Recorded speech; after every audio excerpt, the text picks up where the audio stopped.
Well, good evening, my brothers and sisters. How are you doing this beautiful evening? Your brother Tony is prepared to serve you some of this good food for the soul. So come on in, get relaxed, and get ready. Get your plate and sit down. And I'm going to serve it up for you. Okay. Also, go ahead and invite some more family members and friends to the dinner table.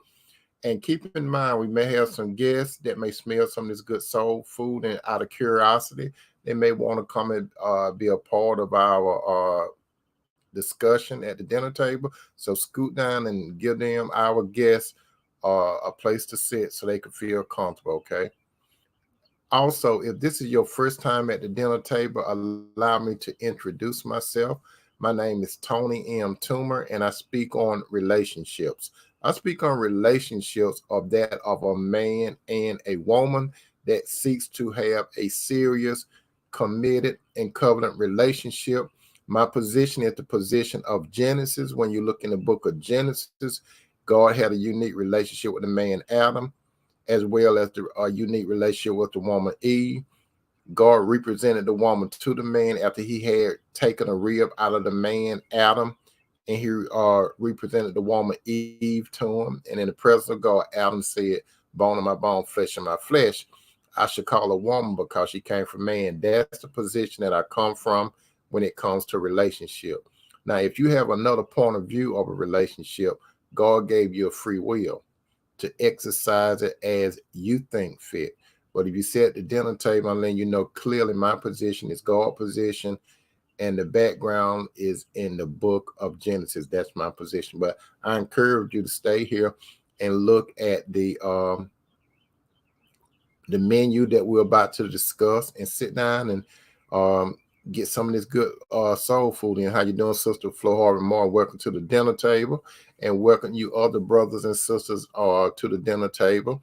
I would like for you all to know that I'm on two different platforms. I'm on the book and I'm on the tube. Those of you that are on the book, keep in mind I may make a comment to those that are on the tube. You may not see their names or comments, and vice versa. Those you on the tube, I may make some comments to those that are on the book. You may not see their name or comment, but I will call out their name and, their comments. Okay. So with that clear, we're going to look at what's on the menu today, because we're about to get into this good soul food, and it's real hot. Okay. But it's going to go down real good. Okay. Now, when you look at the menu, my brothers and sisters, the meal for tonight is, if a man has a good woman in his life, he must feed her with his attention. Again, keep this in mind. If a man has a good woman in his life, he must feed her with his attention. Now, in order for a man to have a good woman in his life, it is not by chance, it's not by coincidence, it's not by luck, it's not by reading tarot cards, it's not by going to a palm reader, it's not by keeping up with the zodiac. If a man have a good woman, that good woman is specifically brought before that man, and she's a gift to that man from God. So that's where a good woman comes from. She is a gift from God. Is that woman perfect? No, the man is not perfect, but that woman can be right for that man when God positioned that woman to be found by the man. Remember what the good book say: a man that findeth for wife, findeth for good thing, and obtain favor from God. Okay, that's what the good book say. Now, those of you that are coming in to right now at the dinner table tonight, when you look at the menu, is, if a man has a good woman in his life, he must feed her with his attention. What can possibly, my brothers and sisters, what can possibly cause a good woman to go astray? Have you ever thought about that? Yes, a good woman. I ain't say no lazy, wicked woman. I'm not talking about that. I'm talking about what can cause a good woman to go astray, especially if she is a woman, a godly woman. Most of what cause a good woman to go astray is something is lacking. And what is that that's lacking? It might be something at home, and we are going to discuss that. How you doing, Dexter, Brenda, McNeil? How you doing? Welcome to the dinner table. Now, what does the word astray mean? When we look in the dictionary, my brothers, and when we look in the dictionary, my sister, the word astray clearly means defined as away from the correct path or correct way of doing something is wandering. So that's what it means, my brother, and that's what it means, my sister, to go astray. It means, again, let me be clear. I want you to listen to me. It means as away from the correct path or correct way of doing something, wandering. Now, what does attention mean? How you doing, sister? Diane Sneed, welcome to the dinner table. Attention is defined as notice taken of someone or something. But we're talking about a woman, okay, when it comes to attention. The regarding of someone or something as interesting or important. The act of power of fixing one mind upon something carefully, listening or watching. You understand that, my brothers and sisters? Brothers, you need to listen to what I'm saying tonight, especially if God has given you a good woman. Now, when God give a man a good woman, the man have found favor from God. But brother, when God give you a woman, you got some work to do. You got some work to do, because God give a woman to you. He give her to you so you can care for her. And God gave you a purpose and a gift, so you supposed to share and open that woman up to your purpose so you all could work together to glorify God. Now, you must feed her with attention.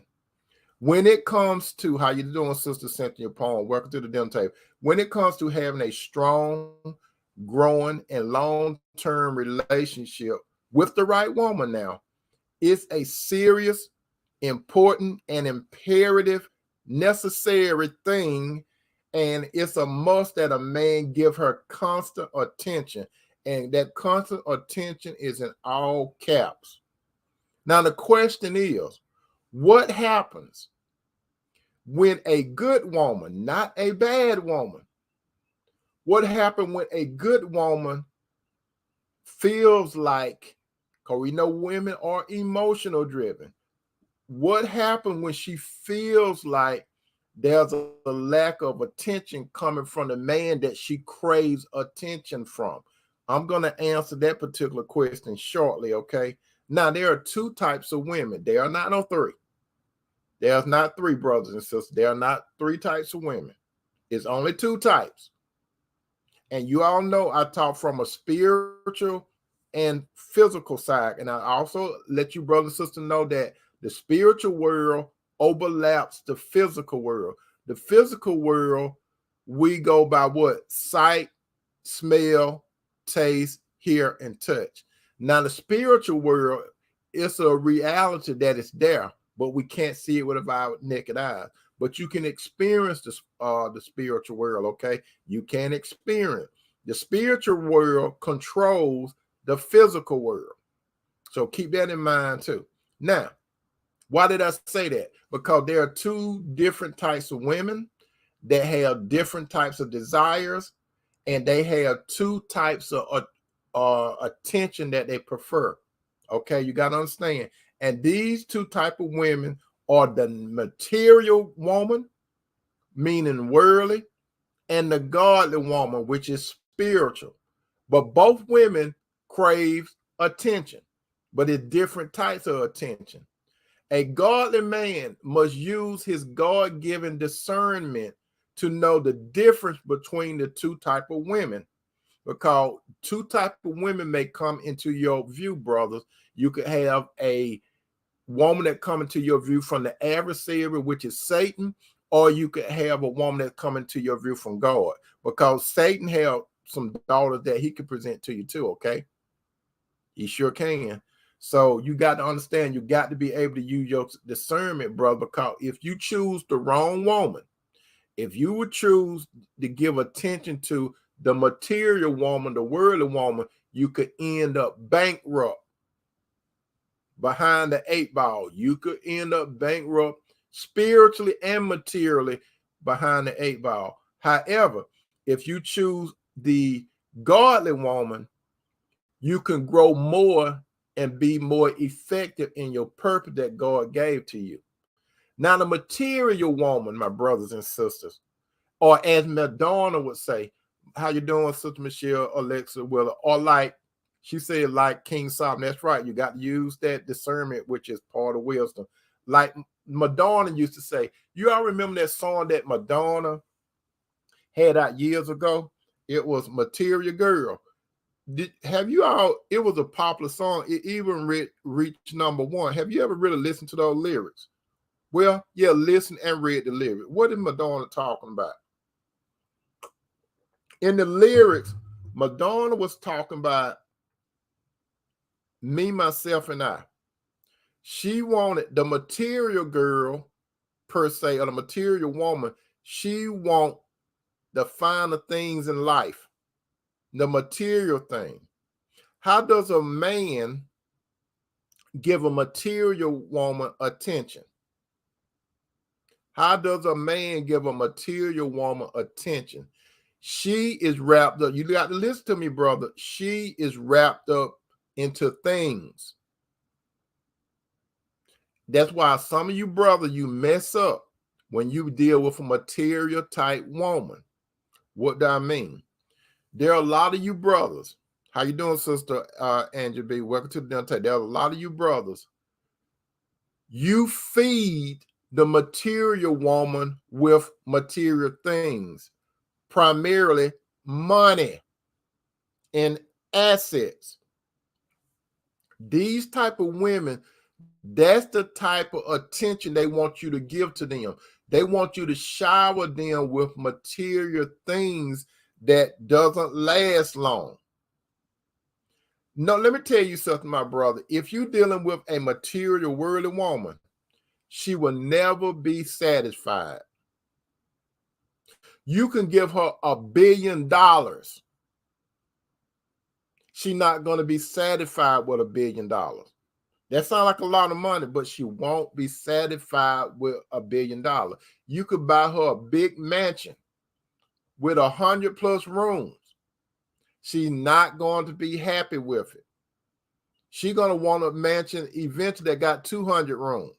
Because every time you feed in a material woman, she wants more and more and more and more. When you're dealing with material woman and when you feeding the beast, that's what you're doing. You feeding that beast inside of her, the material type woman, the worldly woman. You will be walking on thin ice. Your thought process is you want to make her happy. You will never make her happy. And when you start with your pocket, that's how a lot of you guys do. And when I say a lot of you guys, I'm not talking about worldly men. I'm talking about some of you godly men. You do not exercise your wisdom, your knowledge, your understanding, especially your discernment, because some of you, brother, you are still blinded by what you see with your eyes. Some of you brothers, you still desire a woman to be an arm piece, a trophy. That's right. Some of you Christian brothers, you desire a woman to be your arm piece. Some of you brothers need to grow up more and get beyond the looks and get beyond how fine she is. Now, don't take me wrong. Don't get me wrong. There's nothing wrong with a woman that looks nice and got a nice little shape. There's nothing wrong with it. But you cannot be preoccupied with that, because some of you guys on a subconscious level, and I said some of you guys, I'm still talking you Christian men, not these worldly men. Not these worldly men. They in a world by themselves. They going in circles, and a lot of these worldly women, they going in circles. So I'm primarily talking to you Christian brothers and you Christian sisters, okay? So you Christian brothers, you make a mistake and you lead with your pocket. What do I mean by that? You see a worldly woman, and when you see Sister Michelle said, right, she's feeding on external desire. That's right. The men also feeding her external desire. That's right, Sister Michelle. So you feeding the beast. That's right, Sister Angie B. It's the character of the person. So the woman that you're feeding her externally. And that you keep feeding the beast, she will never get full. And that's why some of you guys, when you run into a woman, you may have a past, brother. You might have felt when you were growing up that you was an oddball, that you was overlooked and stuff. So now God have established you, right? God established you with some things, okay? Not only spiritual. How you doing, Sister Cheryl, Carol Smith? Welcome to the dinner table. Not only spiritual, but materially. So now you get some attention. You probably was in school and people probably call you Waldo. You were not getting attention. But now you're getting attention. You don't look like, even though your name may be Waldo, you're a swab type of Waldo now. You got it going on because God bless you. Now you feel like you have arrived. Now you have that passion for a woman, but you have a passion for the wrong type of woman. You have a passion for a worldly material woman. So what do? You think that you can buy love. That's how a whole bunch of you brothers mess up. You think that you could buy love. Then you run to the wrong woman and she'll allow you to buy stuff, buy her things. When you start giving her stuff, she's going to take it. She's not going to reject you. The more you give, the more she's going to take. And at the end, some of you brothers, when this woman get finished devouring you, you're going to say that you might have a confrontation with her, and you might say, you did me wrong. You used me. She didn't use you willingly. She didn't put no gun up to your head. She didn't put no knife into your back or nothing like that. You voluntarily led with your pocket. And that's the wrong way you try to have a relationship with a woman anyway. So you get divided by that material type woman, right? And when you get so divided by her, she not gonna have no respect for you.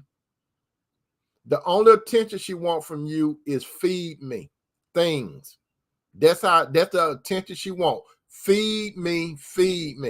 And these type of material women, I have ran into them before too, brother.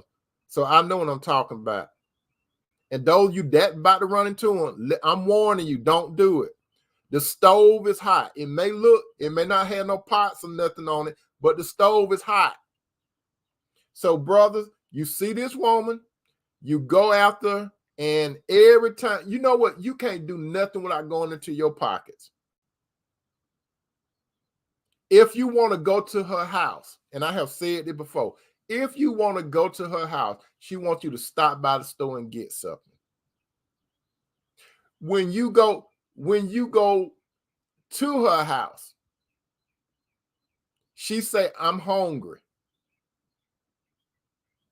And when you look in the kitchen, she never cooked no food.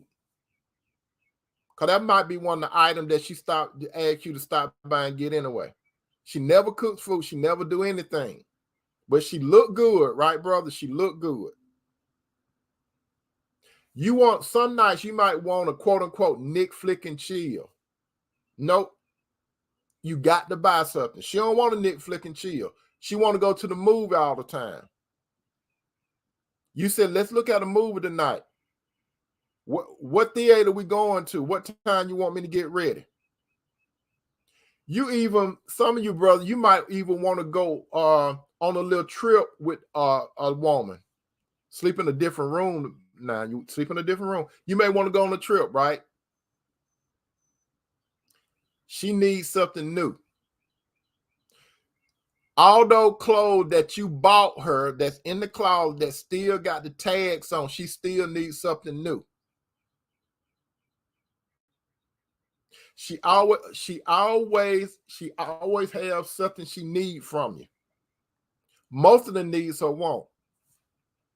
Every Friday she wants you to get her hair done. Every Saturday she wants you to get her nails and toes done. Through the week she wants you to pay for her massage. Every time you look around, she needs something. She never called you on her own just to see how your day was. She never called you. She never text you. Nothing.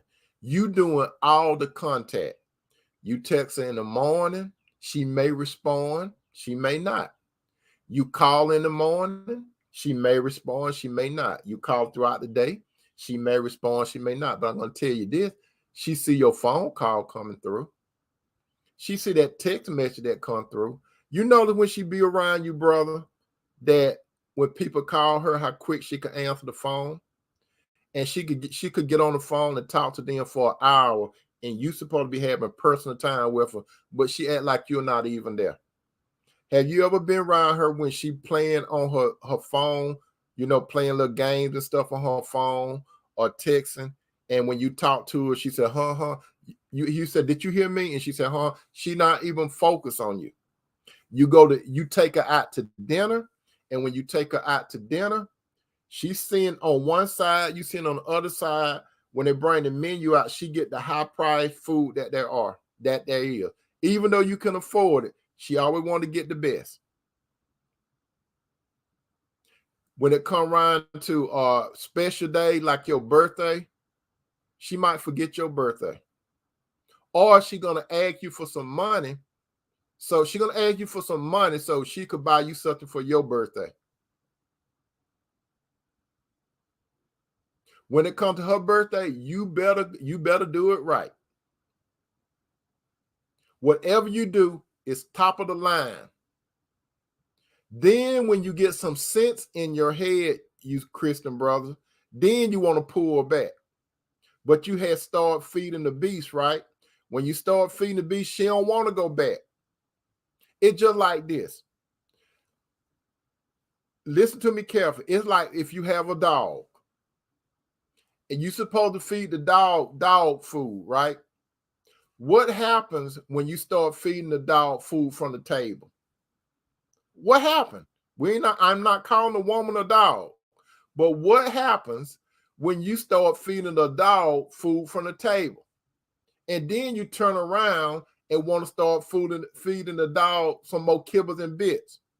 That dog don't want no more kibbles and bits. When you start introducing that dog to some steaks and all that kind of stuff, that dog, he'll smell it. She'll smell it, but they don't want it no more. Because now you have conditioned the dog. That's how it is. That's a parallel, but that's how it is. Sister Angie B said, they don't want the dog food no more. That's right. And Sister Angie B said, I ran across men who would rather have a materialistic woman than me. That's true. It's a whole bunch of them out there. Some of you guys, you trying to buy love, you can't. So when you try to pull back, you know what happens? You don't hurt those women when you pull back. You know why? Because a lot of those material type women, they depend on their cunning. They depend on their looks.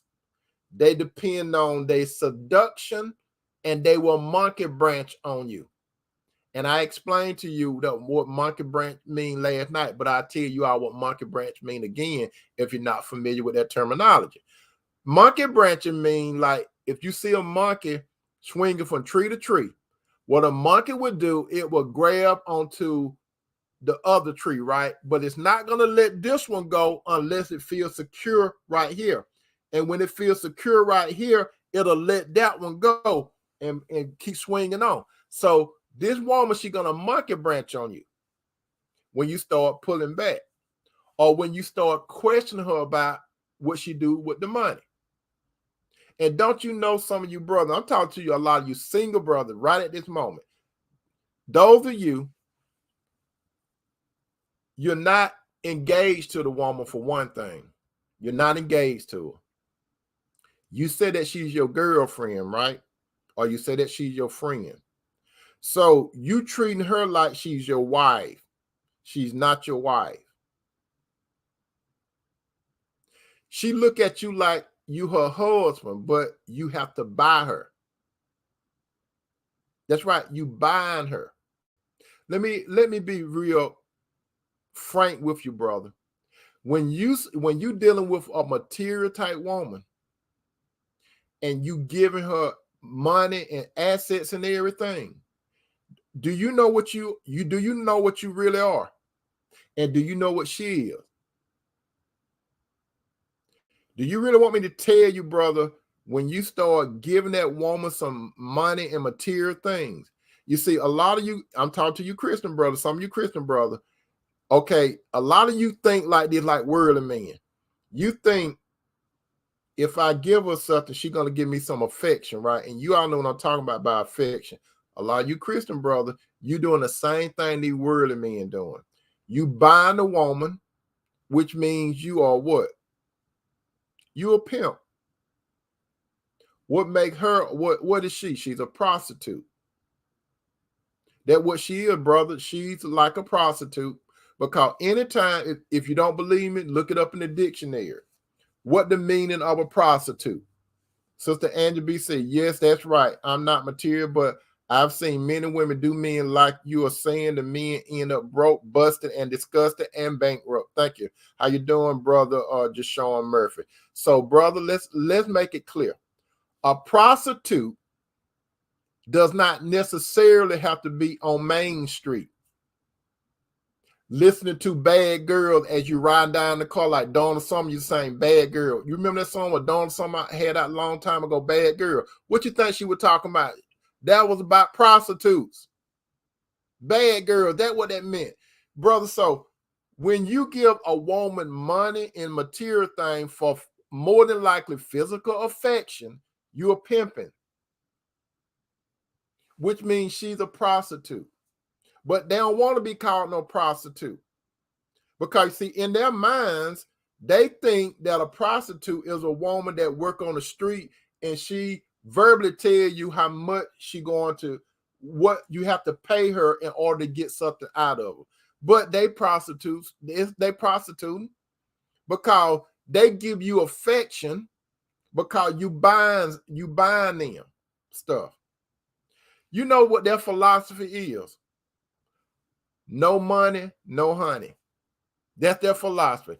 They talk about you to their girlfriends. That's right. They talk about you to their girlfriends. Don't think they don't talk about it. And some of their girlfriends, they might want to start doing that same stuff with you. If she dump you, one of them might want to get you and call you and try to persuade you. So now you pimping somebody else. Brother, when you gonna start pimping? Stop pimping for the material type women. They're not from God, they're from Satan. You see, when you're pimping these women and she giving you that Jezebel type loving, you get hoodwinked, you get soul tied too.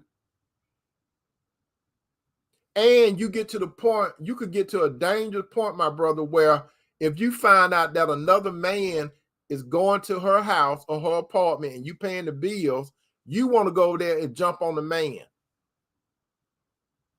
That's right. You want to go jump on the man.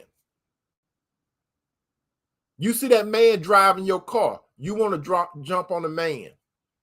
You see her out in a restaurant with another man, a 5-star restaurant. She might be paying for the food. Then again, she might be scheming some money from him too.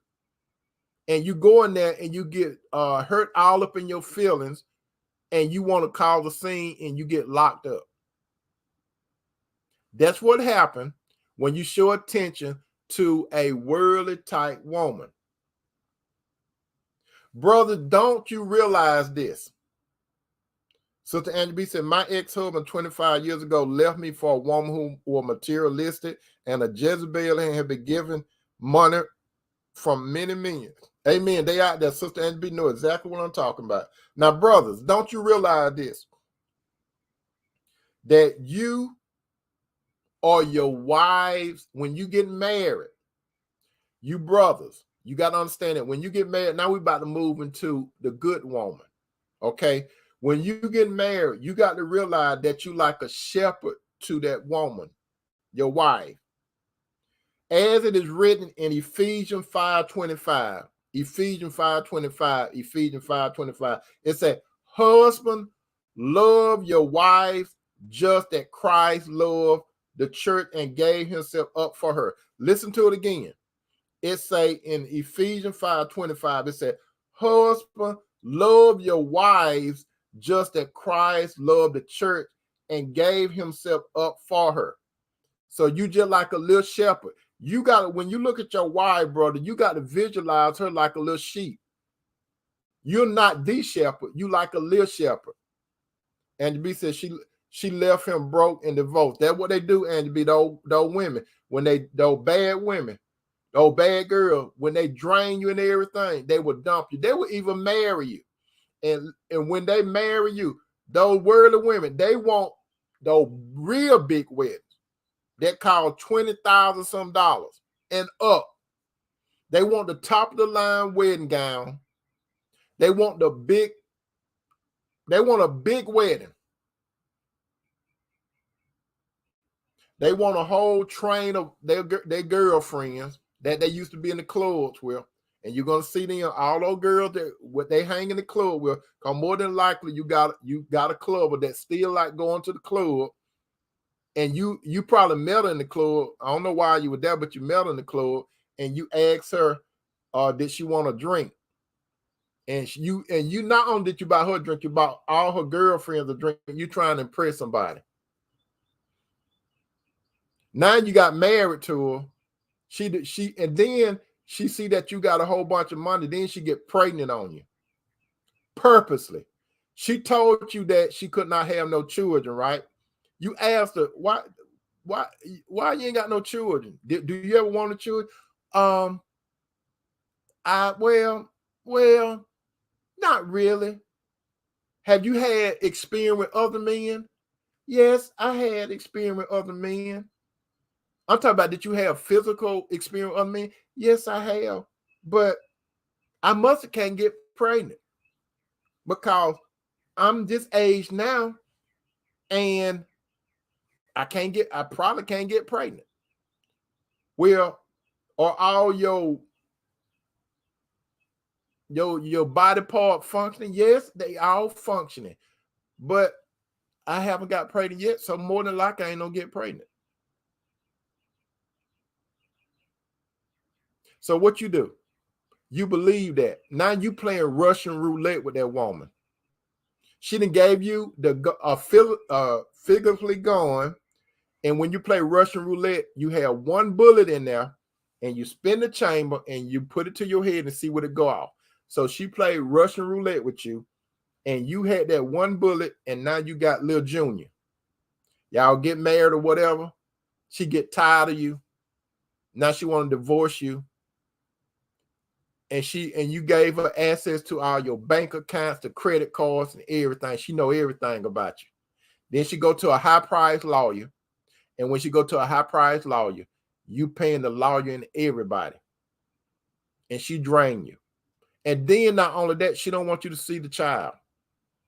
She gonna want that child because she want child support. Even though you'd be willing to pay the child support, she don't even want you to see the child. That's how a lot of those worldly women do you. But let me get back to the good women, the godly women. Now, the godly woman, as it is written in the book of Proverbs 31:11, Proverbs 31:11 said, the heart of her husband does slavely trust in her, so that he shall have no need of spoil. She will do him good and not evil all the days of her life. Listen to what a godly woman will do. The good woman. Proverbs 31:11-12. I'm reading again. The heart of her husband does safely trust in her, so he shall have no need of spoil. He don't have to spoil her. Worldly women, you got to spoil them. Godly women, you don't have to spoil them. I'm going to get into why you don't have to spoil godly women shortly. She would do him good all the days of his life and not evil. Now, a godly woman, she want time too. But she crave for attention. The first thing a godly woman, like a worldly woman, they want attention. Godly women want the right type of attention. Godly women do not want to use you, brother. See, when a godly woman, God put a godly woman in your life, when she come your way, she's coming as a helpmeet or a helpmate. She understand that. She's coming 100%. Now, when a godly woman come to you, she will have her hand out. But you see, the difference between a godly woman and a worldly woman, a godly woman, when she have her hand out, she has something in her hand. She had what is called godly character. She got character. She's respectful. She is there to help you to move God's agenda along. So she's not coming empty-handed. Worldly women come empty-handed. Godly women, they come with their integrity, their righteousness, their respect, and everything. So when a godly woman come into your life, brother, let me give you 7 things a godly woman desire when it comes to your attention. Listen up, brother. You need to hear this. This is the right woman. A godly woman, this is the first thing a godly woman wants from you. She wants quality time. She wants quality time. When you deal with a godly woman, her main focus is to spend time with you. You see, a godly woman, she will make time for you. A worldly woman will have to check her schedule. She will have to get back with you. She don't know. Let me get back with you. A godly woman will not do you like that. A godly woman is going to be straight up. A godly woman will even reach out to you and say, like you have been taking a godly woman out to dinner and everything. A godly woman, she will say something like, he's a nice man. She might say, you're a nice man.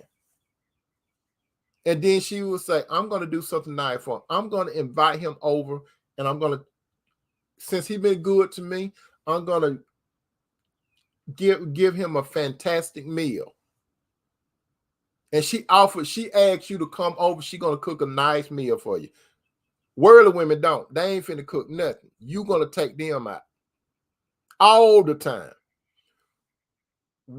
Godly women, they want quality time with you.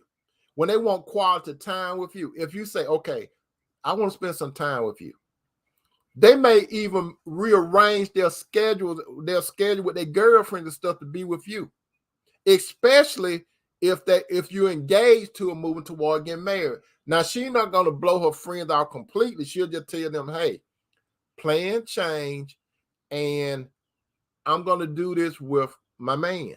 And she's going to put a title on you. She want to put the title on you like my fiance.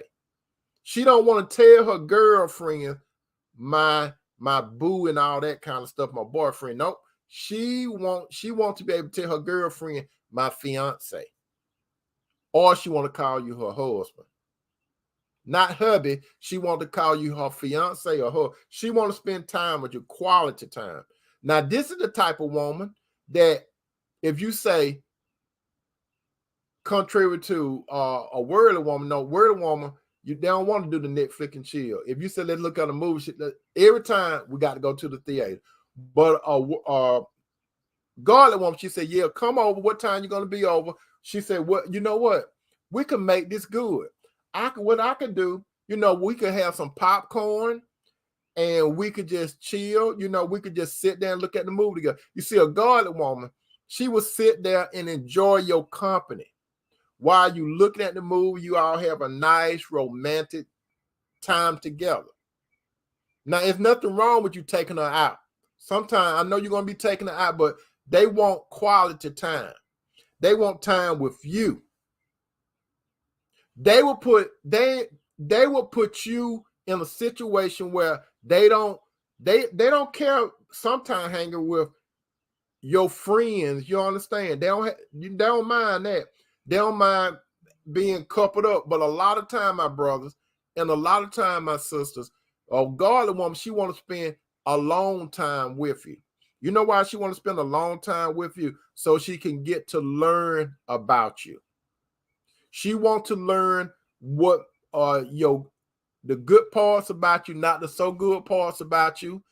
So she getting accustomed to call. In her mind, she desire a husband. So she want quality time. Number two, she craves compliments. She wants you to acknowledge how she is on the inside out. Worldly women want you to say, you look how fine you are.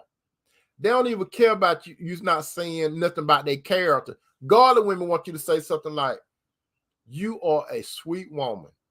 You so considerate. You're sweet. You nice. You talk nice to people. He would tell you, they want you to tell them how they are on the inside. Then the outside. Don't leave that out. So they want you to give them attention by inward and outward compliment. Sister Deborah, how you doing? Welcome to the dinner table. Sister Deborah, Glory said, husband, live with your wives according to knowledge as the joint heirs of grace of life, that your prayer be not hindered. The woman is the weaker vessel, emotion. That's right, Sister Deborah, you're right. Brothers, you have to deal with your wife with knowledge. It ain't talk about what Sister Deborah talked about. She ain't talking about no girlfriend, boyfriend. How you doing, Sister Ruby? Welcome to the dinner table. So, quality time and compliment. Number three, what a godly woman desire from you when it comes to attention. Knowing when it's time to meet her needs and wants. How you doing, Jessica Reba? Welcome to the dinner table. She wants you to know when it's time to meet her needs and wants. So, brother, just like Boaz was able to identify Ruth's needs and her wants. That's what women desire. If you're a godly man, you're supposed to be able to desire the needs and wants. You see, a godly woman all the time, she ain't gonna tell you everything she need and want. And she's not playing no head game with you. She's depending on God to move you to be your role as a man. If you notice this, brothers, before Boaz married Ruth, he was getting prepared and positioning himself to marry her. He thought about providing for her, and he also thought about protecting her. And that's how you should think before you even say I do. You're supposed to be thinking about, I want to provide for her and I want to protect her. Just like Boaz, you got to have that Boaz spirit, brothers. Sister Angie B said, but temptation and high being alone with a man in a house must set up standard before doing that, the Netflix and chill. Well, you got a point there, Sister Angie B. You got a point. Well taken. But okay, now, brother, you got to identify. When you identify a woman needs and want, you're going to impress her. Because Jesus going to guide you. He's going to teach you and show you how to meet her needs. Before you say I do. That's why, brother, when you get a woman, the woman, you supposed to move like Boaz. Remember I told you all last night what Boaz's name meant. It means what? Do y'all remember what Boaz's name meant? Do any of you know what Boaz's name meant? It means swiftness. Swiftness means to move quickly. So she wants you to move quickly and be a man. Number four, she wants you to be able to count the hairs on her head. What do I mean by that?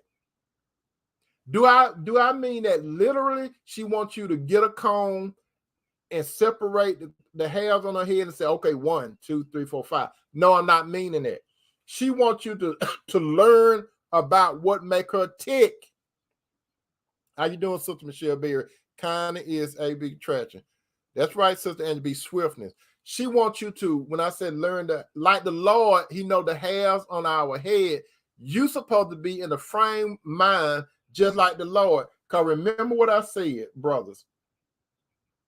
When it comes to a wife, it said in Ephesians 5:25, it said, husband, love your wives just as Christ loved the church and gave himself up for it. You see, Christ is the example of a husband. The wife is the example of the church. So, brother, you're supposed to learn that woman very, very well. You're supposed to know what caused her heart to smile. If you could cause her heart to smile, guess what you're going to see? You're going to see that reflection on her mouth or her face.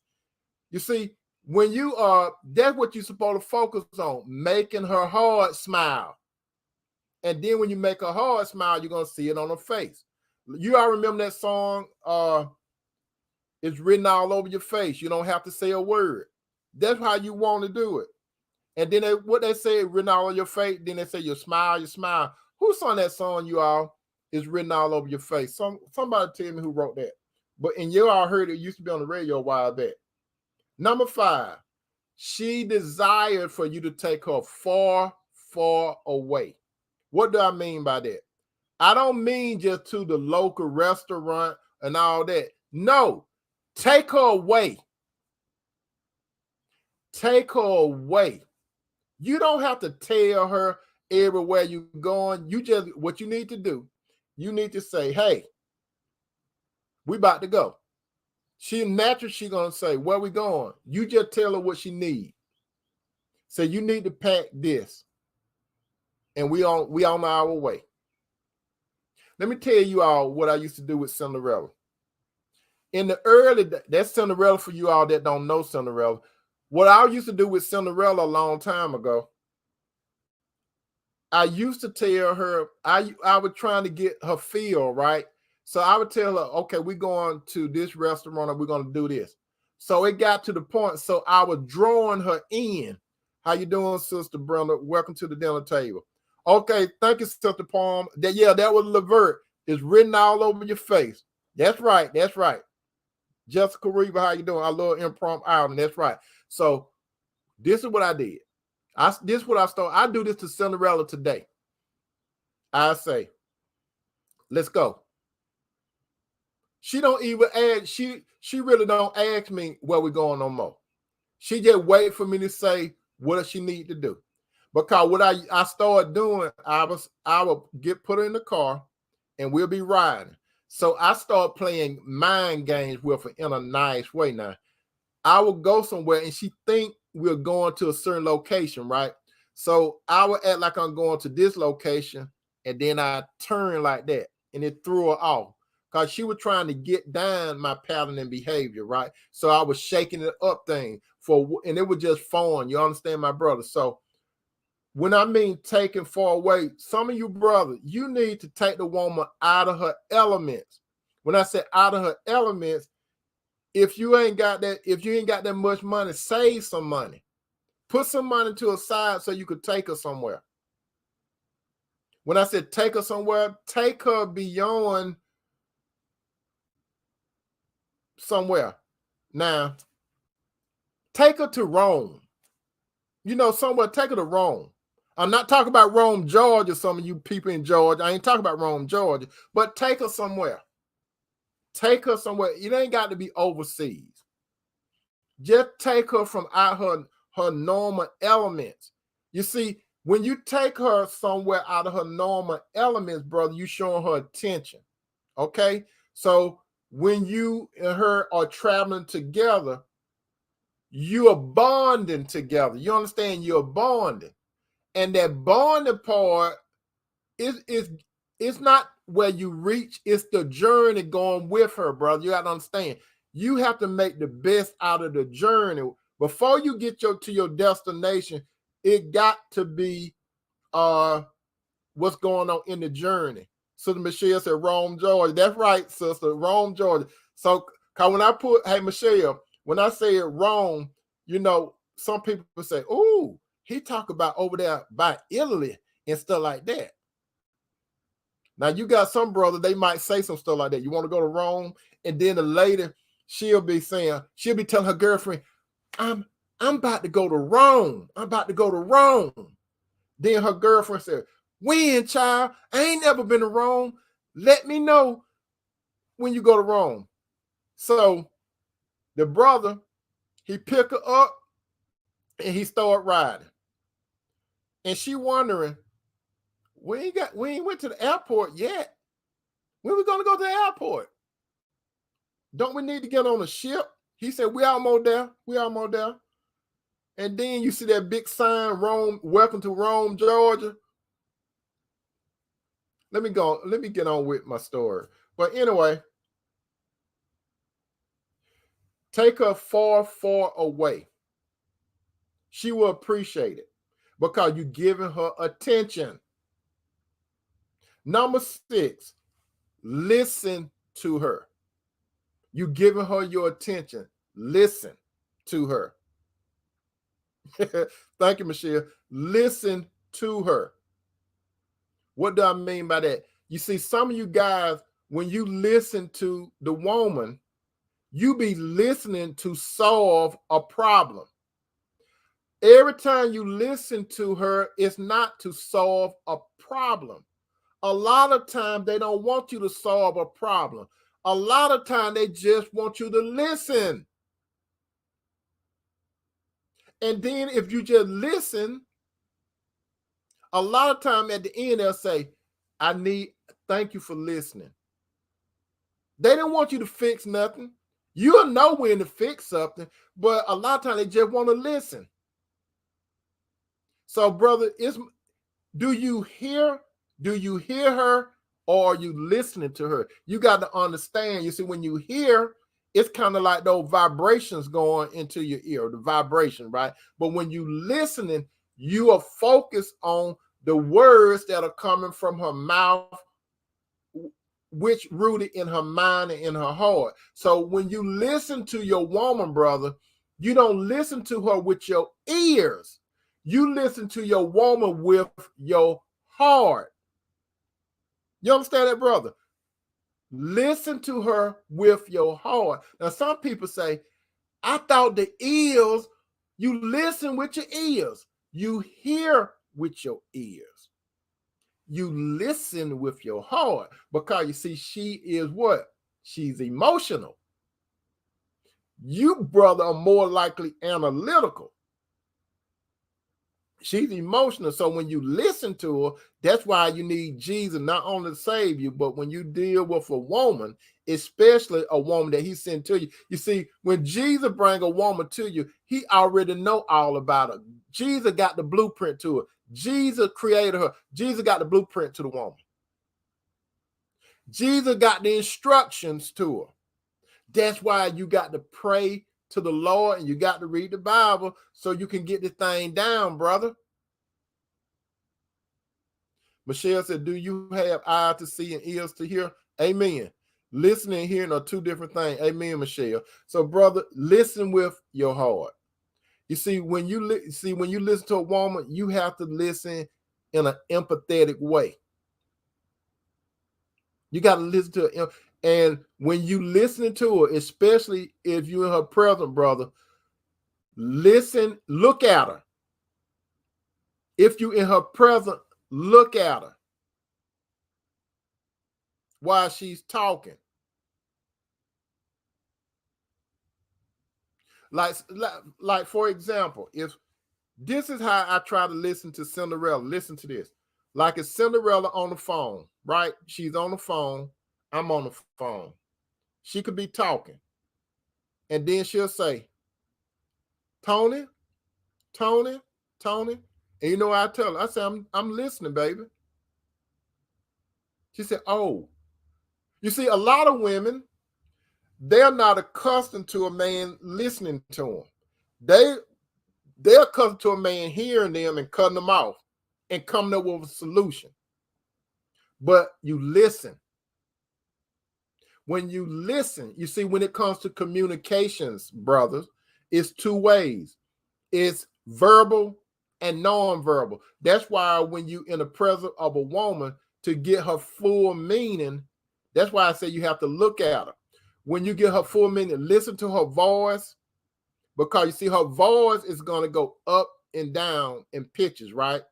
Because she's going to make emphasis on certain words. So you got to be able to zero in on certain words, because you're going to know it. She's going to give you some key words that you're supposed to focus on, right? That she think you're supposed to focus on. So you listen intensely.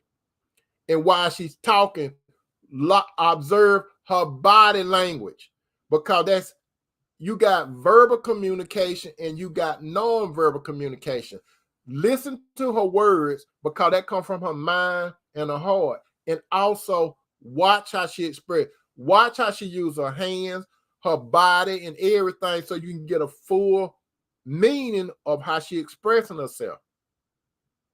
And then while she's expressing herself verbally and non-verbally, the Lord is helping you to dissect what she's trying to convey to you. Because while she's communicating with you, the Lord's Spirit is taking it in, and He is interpreting it for you. How you doing, Sister Bria? Sister Bria said, my boyfriend mama passed away, and he's not taking me anywhere anymore. He calls me less. Is he just grieving, or is he going to stay that way because he lost his mother? Okay, Sister Bria, answer the question. How long have his mother been deceased, and was he doing this prior to his mother becoming deceased? Michelle said, not only does God hear you, but he listens. God even listens to your teardrops. That's right. Teardrops talk. Because in teardrops, you can have joy and pain. It's more than water. I'm glad you brought that up, Sister Michelle. It's more than liquid. It's a message in those tears. It's either joy or pain. When a woman weeps, it's joy or pain. Her tears speak. Number 7, and brother, you need to understand this. A recap of a godly woman: give her attention, give her quality time, compliments inwardly and outwardly, know when it's time to meet her needs and wants. That's 3. 4, count the number of hairs on her head. That means learn her to the point where you know how will make her tick. Number 5, take her somewhere far away from here. Number 6, listen to her without trying to fix it all the time. And number 7, hold her ever so tight so she can feel secure. Now, brother, I need to tell you about this. If you are married, listen to what I'm saying. If you are married, it's imperative, it's important, and it's a must that you touch her. Touch her every day. Touch her somewhere physically every day. And it doesn't have to lead to physical intimacy, which means sex. It doesn't have to lead to sex. But touch her. Don't you know, brother, when you touch her, you communicating to her? Let me tell you, brother, something. I do consultations. Besides what you see here, I do consultations. Most of the people that contact me are females, right? I have a few males that contact me too, okay? I do. But most of my clientele are female. You know what most females tell me? A lot of them are married, and they say that he don't talk to me. This is the main complaints. He don't talk to me. He doesn't listen to me.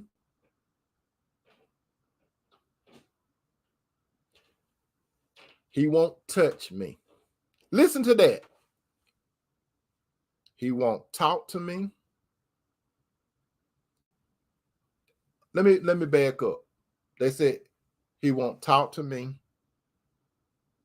He will not listen to me. He doesn't make time for me.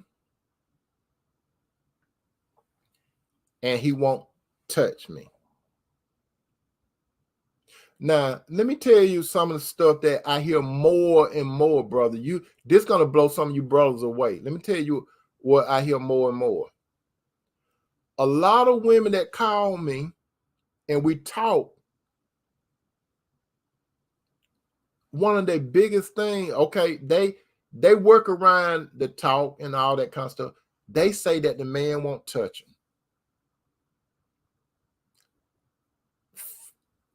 Intimately having sexual intercourse. Can you believe that? There's some husbands and they're not impotent.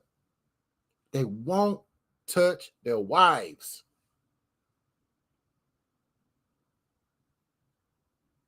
Sister, I'm going to get back to that. Sister Bridget said she was deceased 2 months now. He might be grieving. There's a possibility that he may be grieving. But tell me this, Sister Briggs, prior to her decease, was he pulling back prior to that? Was he pulling back prior to his mother deceasing, Sister Briggs? Let me know that. Sister Angie B said, wow, let me tell you this. Brothers, you all need to pay attention to this, brother. Now, what happens when a good woman feels there's a lack of attention from the man that she craves it from? Now, this is where we at. If a man has a good woman in his life, he must feed her with attention. I have listed those things. But there are some of you guys, and I'm talking about some of you Christian men. We ain't talking about the worldly men. They doing their thing anyway. They wilding out. No worldly women, they wilding out. What do you think happened, brother, when she feels that she's not getting attention from you? How you doing, Sister Cheryl? Work to the dinner table. Sister Angie B says she will have an affair. Sister Angie B going somewhere with that. Brothers, what happened when God gives you a good woman? We ain't talk about that worldly material type one. We talk about a genuine good woman. And I'm talking to you Christian brothers about Christian sisters. That's what I'm talking about. We're narrowing this baby down tonight. We're talking about Christian brothers and we're talking about Christian sisters. The Christian sister, brother, they saying that some guys, some of the husbands, you won't talk to her. So if you, Sister Angie B says, seek attention from another man. Amen, Sister Angie B. So you won't talk to her. First of all, you got to realize she's emotional. That's what a lot of you Christian brothers, you're dropping the ball. Your wife is emotional.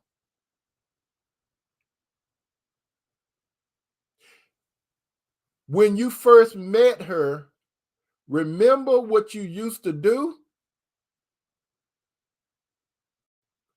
When you met her, you don't do what you used to do. You're supposed to increase on what you started at. It's just like this. It's like plant a seed. You don't replant the seed. You plant the seed, and when it starts growing, you start pruning and everything because you're looking for a harvest. That's what you're looking for, a harvest. That's what Sister Briggs said, no. Or Sister Briggs, there's a possibility that he's grieving.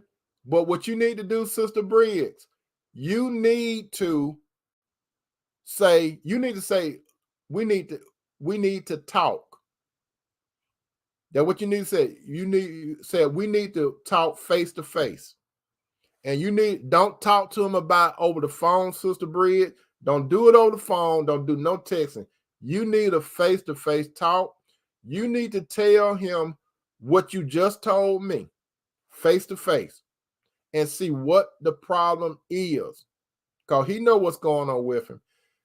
Because he could be grieving. But before you talk to him, Sister Briggs, you pray to God. Pray to God that he give you wisdom, knowledge, understanding, discernment. So, and ask God to establish your thoughts and your word so you can know how you can approach him. And that's what you do. Sister Sneed says, say thing that you doing to her, you have to keep doing the same thing. Yes, you got to increase on it, Sister Sneed. Brother, whatever you started, you got to increase. You understand? You have to increase. You see, love grows. Love don't stay stagnant. It's either going to decrease or it's going to increase. If you love that woman, your love is supposed to increase. Now, back to the question, what happens when a good woman feel like there's a lack of attention from a man that she craves it from? Sister Bria said, no, he changed when she passed away. He said his mother was his everything.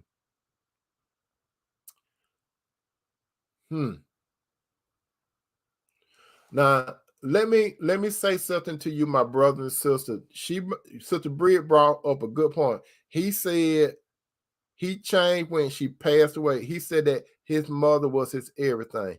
Let me use myself for an example. I love my mama or my mother for some of you. I love my mother for some of you, and I love my mama to some of you. But let me tell you this. I love Jesus more than my mama. You see, I know that there's a possibility that my mother may be pulled from this earth before me. It will hurt me. It will hurt me if my mother die before me. It will hurt me. But you see, I understand my affection is toward Jesus first. So if my mother die, it's gonna hurt. It's gonna hurt.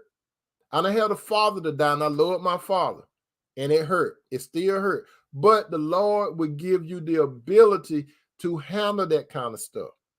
That's why, my brother and sister, that's why the Lord wants you to have him first. Because Jesus said that you're going to have tribulation in this world, and death is one of them. So if you have, even I love my wife, but I love Jesus first. She might die before me. Now, just suppose I love my wife more than Jesus. She died, that's just like cow going, it'll take me away. Suppose I love my mama more than Jesus. Like cow going, it'll take me away. It will hurt. But you got to understand, if you love Jesus, and when these storms come in life, and they will, brothers and sisters, it's just a matter of when. You will be able to handle hurt and grieve more if the Lord was there. Now, what that young man said, he said his mother was his everything. You will never catch me saying my mama my everything. You know why you don't catch me saying my mom is everything? No, Jesus is everything to me. Jesus gave me life. My mother, she was used as an instrument to bring me into this world. You follow what I'm saying, brother and sister? I love Jesus more than anybody or anything. He's at the top of my priority. Let me tell you about my priority. My priority currently as I speak is Jesus first. My wife second. You know why my wife is second? Because we are one. The Bible clearly says a man should leave his father and his mother and should cleave to his wife, and it be one. I'm not one with my mother. I'm not one with nobody but my wife. I married my wife. I didn't marry my mama. I didn't marry my sister, my dad, and my brother. Nobody. My children, none of them. I'm one with my wife. Priority. Jesus. Priority. Wife. Priority. Children. Priority. Mother. Priority. Siblings. Priority. All extended family members. Priority. Friends. Priority. Enemies. That's how the priority is. And I need to rehash this thing to you, my brother and sister. Let me tell you this. And I'm glad the sister brought this up. And I need to bring this up. Some of you have heard, I know Sister Flo and Sister Sheridan heard it plenty of time. Sister Flo and Sister Sheridan said, oh, here you go again. But some people haven't heard it, sister, so stay tuned. That was the one lady, before I met Cinderella, she wanted to get married. And when she wanted to get married, she said, Tony, I want to get married. I say, Sister Angie B said, I dated 3 guys whom mama were put before me. You sure got some red flags, sister. You did. That was this young lady. She wanted to get married. She said, Tony, I want to get married. I want to get married. I want to get married.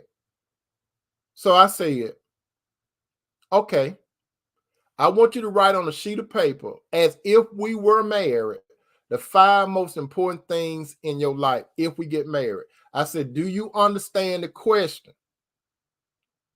She said, yes, Tony Toomer, I understand the question. I said, well, tell it to me again. She said, you said,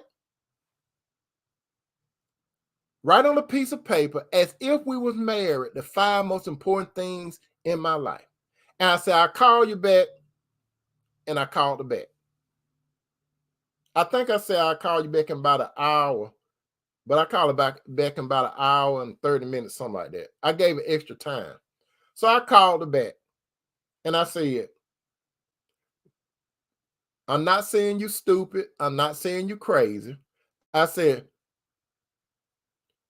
what did I ask you before you start talking? She said, Tony Toomer, you said if we were married, what would be the top 5 things in my life if we were married? I said, okay, what did you write on that sheet of paper? Let me put a pause right here, my brother and sister. Do you all know why I told her to write it on a piece of paper? The reason why I told her to write on a piece of paper was because she was going to put on that piece of paper the most important thing to the least. That's why I did it. Okay, now back to the story. I said, what are the 5 most important things if we get married? She said, my children. Yep, that's what she said. If we were married, she said, my children would be first. My mother would be second. My job would be third. You would be fourth. And a house. Listen to how she put it, my brother. So she said, my children, my mama, my job, you, and then we get a house together. I said, say that again. And she said it again. She said, Tony, did you hear me? I said, yeah. I just want you to say it again. So she said it again. So then what I said? I said, we ain't about to get married. And she said, what you mean? I said, you said your children. I said, you said your children, right? She said, yes. I said, you said your mama. She said, yes. I said, you said your job. Yes. I said, you said me. Yes. You said a house where we get together. Yes. I said, we ain't getting married. She said, why? I said, because if it was me, you ain't even put Jesus in it. I said, it'll be Jesus. It'll be you. It'll be the children. It'll be the parents and the siblings. And so on. Everything I named was about relationship. Jesus first. She was going to be second. The children, because she had them she had some, I had some. And after the children, the parents, and then the sibling, and so on and so forth. That's why it didn't happen. I was not going to put myself in no situation like that. And she point blank told me. So you all see, it's about priority. Now back to my question. Let me see. Sister Michelle said, God can't pull into us unless we are open. It's the same way. It's the same with marital relationship. You have to be open, vulnerable, and wise, knowing Jesus placed him first. Amen. Amen, sister. Now, brother, what happened when you don't when you do not give a good woman in your life attention? Your wife, what happens? She want to talk. You don't want to talk. She wants you to listen. You don't want to listen. You don't take her nowhere. You don't spend no quality time with her. You don't even want to have sex with your wife. What do you actually think going to happen, you Christian brothers? Answer that. What you think gonna happen? I'm glad you asking, because I'm going to tell you what more than likely going to happen. And we're talking about a Christian woman. We're not talking about a worldly woman. We're talking about a Christian woman. First and foremost, she's emotional. They are romantic. You might not be romantic. They are emotional. They're romantic. They like that romance stuff, brothers.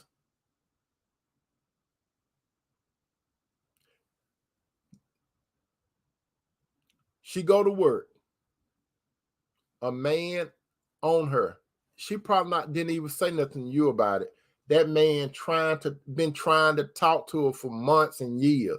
He been at her. He be telling her how beautiful she is, how good she smells. You don't even tell her how good she be looking going out the house. You don't even tell her how she smells. He noticed he noticed everything about your wife, and he constantly telling her, and she holding back. She listened, but she hold back because of you. Now, one day, your wife go to work. She's sitting there and tears running down her eyes. And then my boy Rico walked by.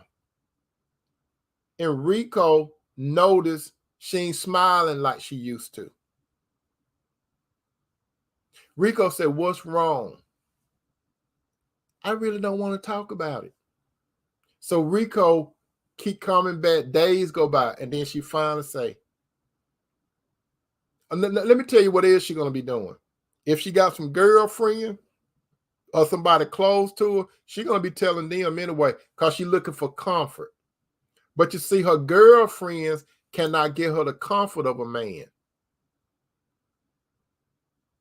Her family cannot give her the comfort of a man, brother. So her family can't give it to her.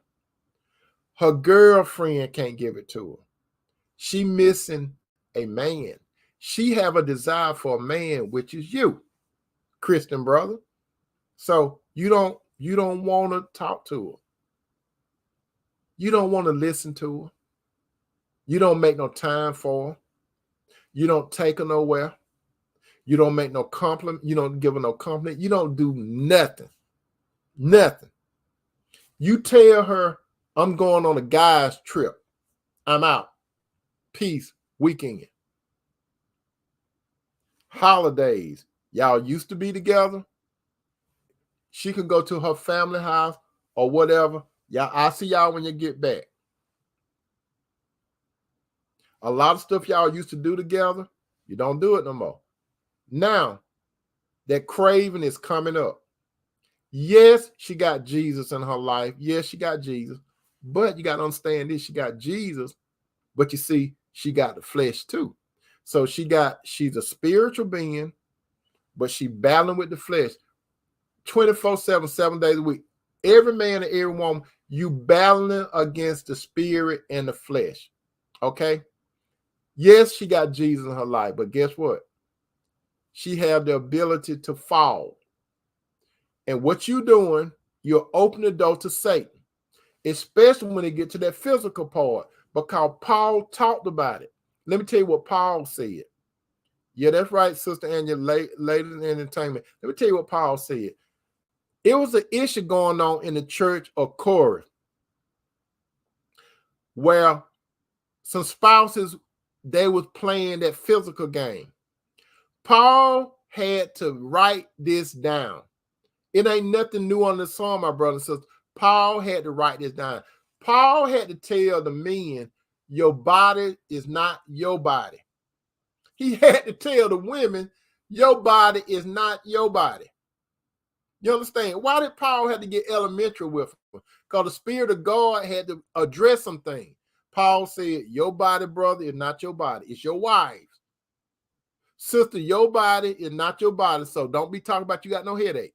Now, he ain't said that now. But, and then Paul said, the only reason you should abstain is for prayer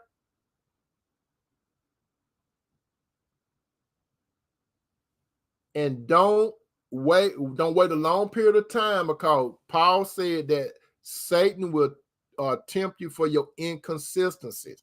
So what happened? So you withdrawing your soul from your woman, you withdrawing your will, your emotion, your body from your woman. So this other guy just talking to her.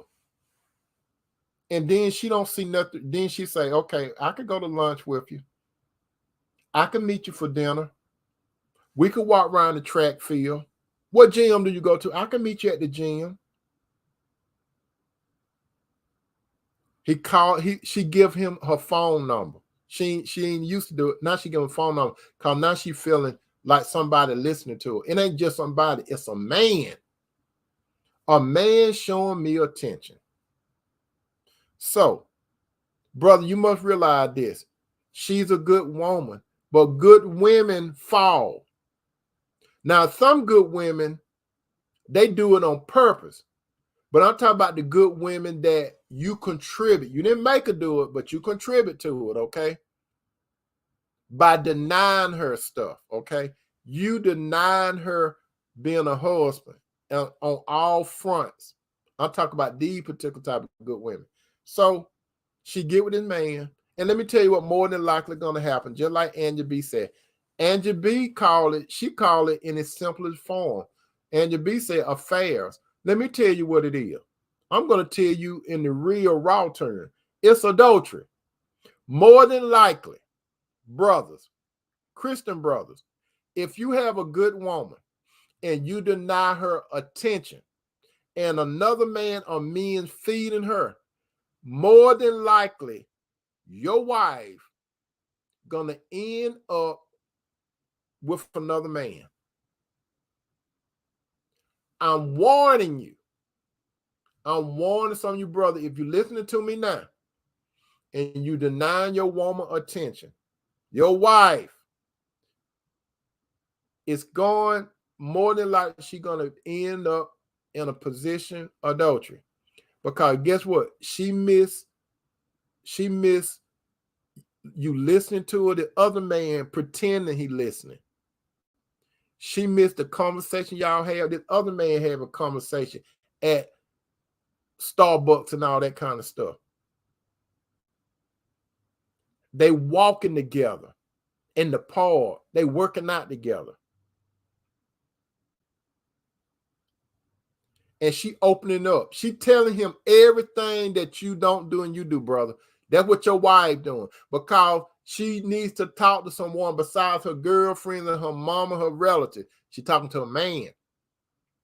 So this is why a lot of you brothers, you open up the door for the wolves.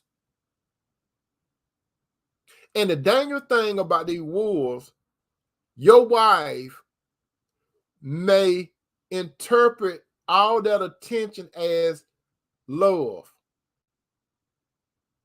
But you know why? Because she's vulnerable. You know what I tell a whole bunch of sisters that I have consultation with when they start telling me stuff like this? You want me to tell some of you brothers, because I could have been talking to some of your wives. You know what I tell some of them? I say, sister, at this particular time, you vulnerable. And you might not even know that you're vulnerable. My recommendation is do not be around no men. Because you think you superwoman, but you don't have no S on your chest.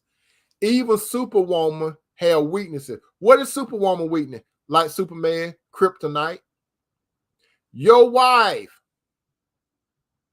got kryptonite. Your wife, even though she appear to be a strong woman and stuff like that, she ain't walk around saying I'm a strong, independent woman, but she's strong in character, in integrity, and all that. She got kryptonite. And you know what? Another man is your kryptonite. So there's a lot of Kryptonians out there. Brother, don't ever think. This go for me too. Don't ever think that no man don't want a piece of your woman. Don't ever think no man out there don't want a piece of your woman. And get what? She ain't got to be real attractive on the outside. Some of you guys, just because you may have a woman that's weight challenged, she might not be Miss America. She might have 3 stomachs, have a whole bunch of cellulite and everything. So, and you talking about, and you think no man don't want it. You wanted her, right? Let me tell you something, brothers. If you don't, let me give you some education, not education, but some education. Most men, they don't mind putting your wife horizontally.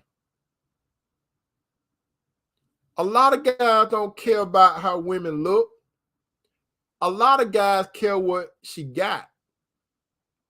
And you know what I mean? Not how she looked, but what she got. Most guys think about laying your wife down horizontally. Don't some of you brothers know when your wife go to grocery store, the mall, and all that kind of stuff, you don't think no men ever try to talk to your wife, do you? If you don't think no man, especially got a highly attractive woman, don't ever think that no other man won't try to get at your wife. Oh, by the way, sisters, don't ever think no other women don't want to get to your man.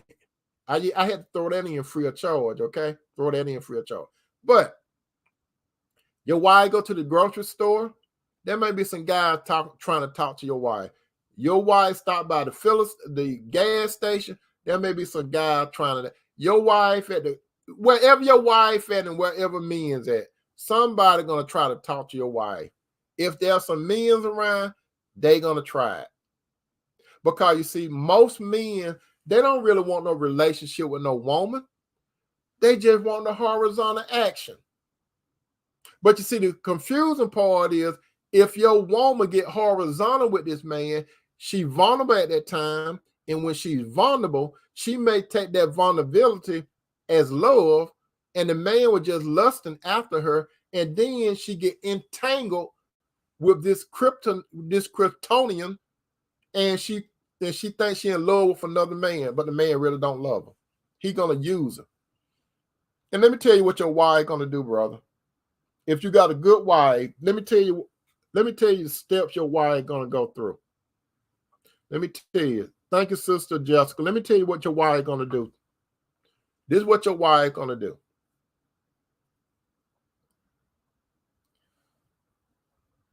She's gonna get to the point where she's gonna get isolated with that Kryptonian. She's gonna get isolated. Let me tell you what your wife probably gonna do. She's looking for comfort. Your wife gonna take a good bath. She may take a good shower. She may take a good bath. She's gonna strategically get some nice undergarments to put on. She may take a special trip to her friend Victoria, and Victoria gonna share some secrets with her. She may actually go to Victoria. She put those secrets on. Then she go where this man at. That just in case. She already know something might go down. She got an idea. So your wife driving to this isolated place. The isolated place more than likely going to be his place. More than likely going to be his place, or it's going to be a hotel or a motel or a car, wherever. But more than likely going to be his place or a hotel or a motel. They're going to be isolated. And when they be isolated, more than likely, he's going to try to get some alcohol in her. He might even try to say that he's a good cook. He may even cook her a real good meal, or he may get it catered, right? He's going to be playing some soft music. He's going to try to get your wife to drink some wine. She's going to drink it. If she don't drink, she's going to drink. That night, she's going to drink. And if a woman ain't really been into alcohol, it don't take that much to get her. And I have told you all this before in the past. Why do you think men try to get alcohol in women? Especially when you're one-on-one. Why do you all think Sister, why do you think men try to get wine, a lot of wine in you all when you be at their houses or their apartment? Why do you think they do that? They loosen you up in case you're on the fence. And these guys, they so strategic. They know not to say nothing stupid, especially if they think the woman on the fence. They ain't no say nothing too stupid now. Brother, do you think these men gonna tell your woman, I love you? They ain't no say, I love you. These men gonna start telling your wife they love her. They gonna start talking, they ain't no help you. They gonna start telling your wife stuff like, he shouldn't talk to you this way. Don't you know you're a beautiful, kind woman? He should see it. I don't know why your husband don't see what kind. So what he doing is building her up for the fall.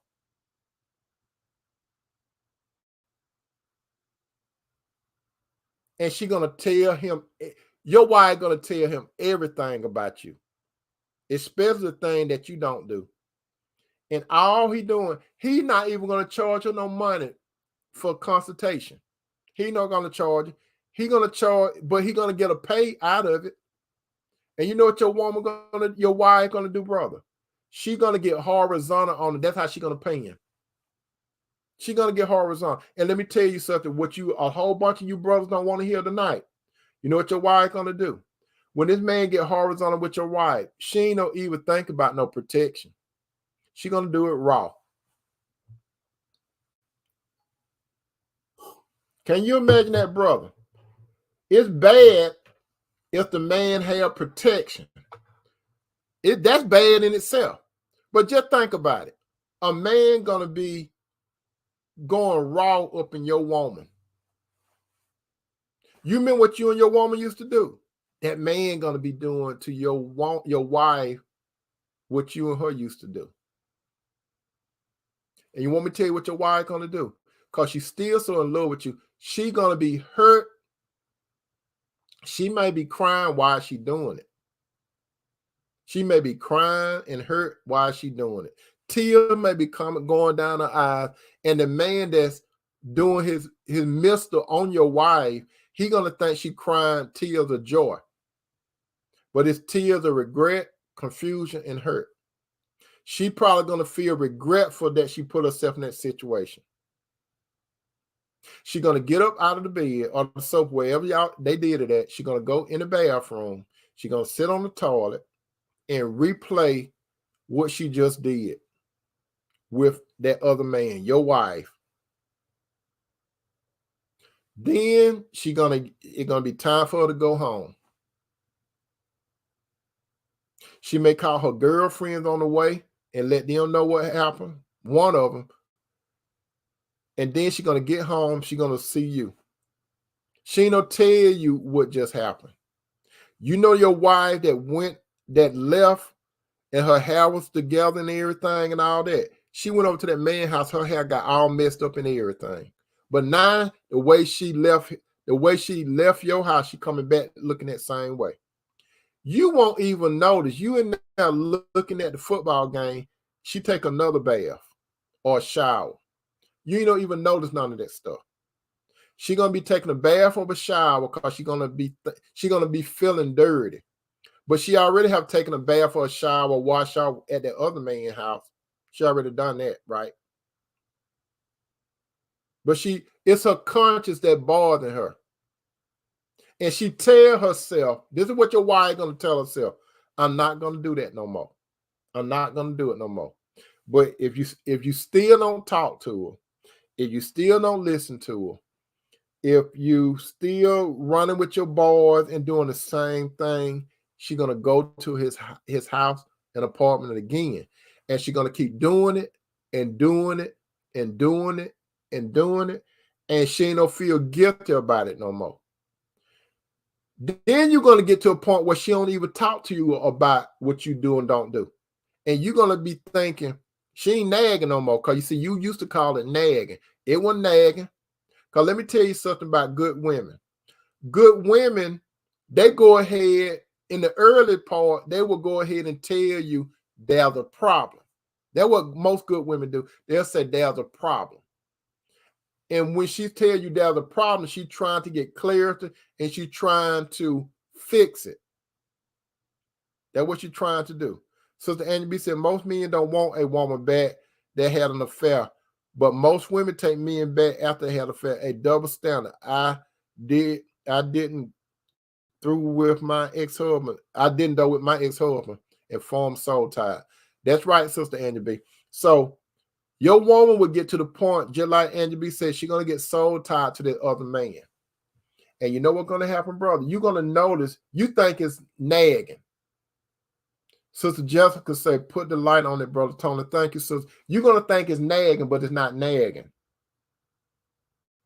She brought a grievance to you. You took it lightly. Now she in love with this other man, and it's not really love. Just like Sister Angie B said, she got soul tied to another man. Now she thinks she's in love with the other man. And you're going to notice this.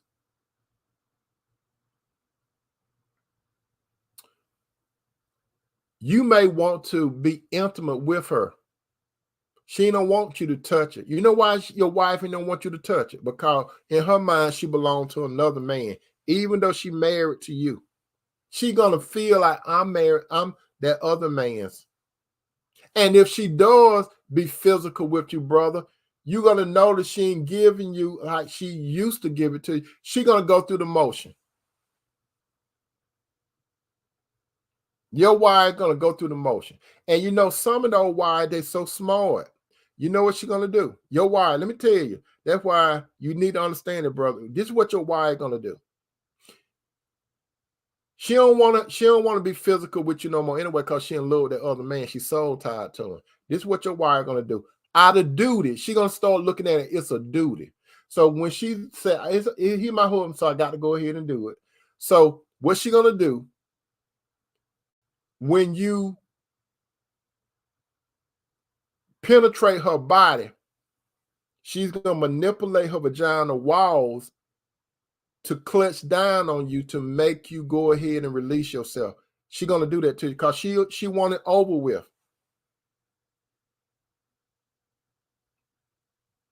Because she already know what to do to get you to do what you're gonna do anyway.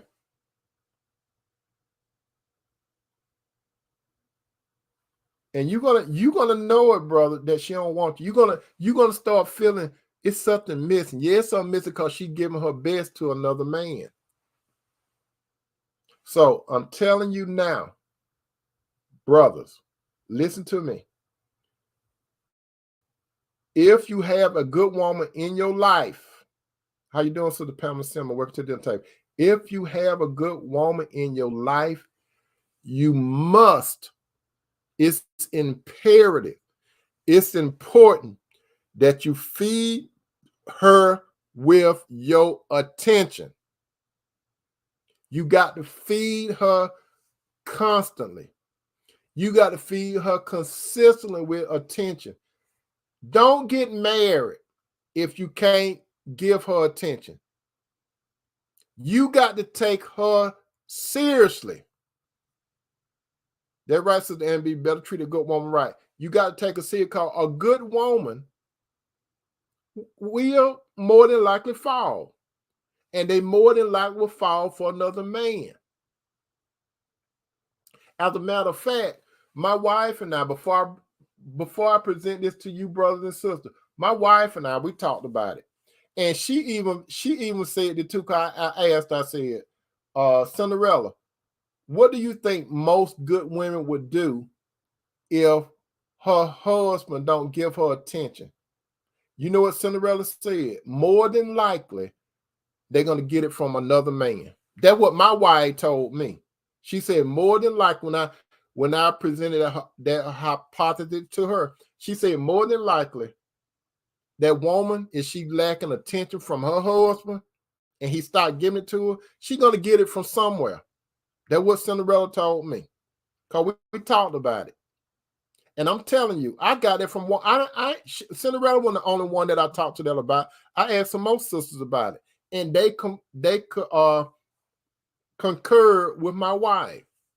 And we talk about good women. There are some good women right now, brothers. I need to tell you that there are some good women right now They still with their husband. The house is messed up. The house is divided. They roommates, and she go do her Mr. business with another man and go back home. It's a lot of households like that, brothers.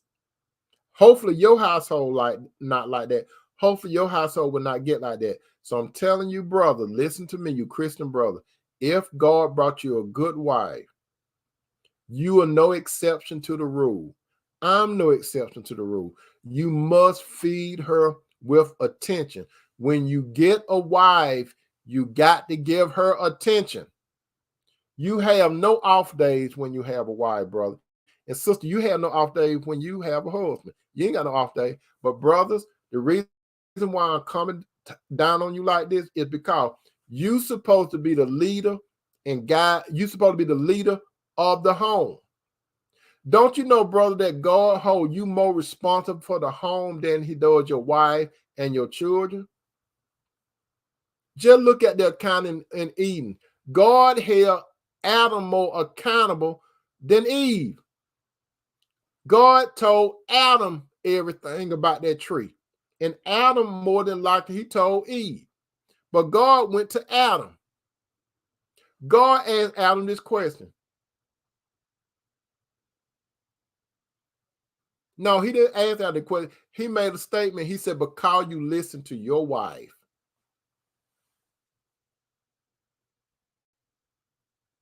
That's what God told Adam, because you listen to your wife. But he listened to Eve in the wrong way. If you have any question or comment, my brother and sister, go ahead and put it in the box, and I will address your comments or questions. If not, I hope that you share this good food for the soul with other brothers and sisters, because they need to hear this, okay? They really, really need to hear it. And go ahead and take this food for the soul. I love you, brother. I love you, sister. Thank you all so much for spending time with me at the dinner table. And I really appreciate you, brothers and sisters, when you all make comments along the way. I really appreciate it, okay? I love you, brother. I love you, sisters. Peace out.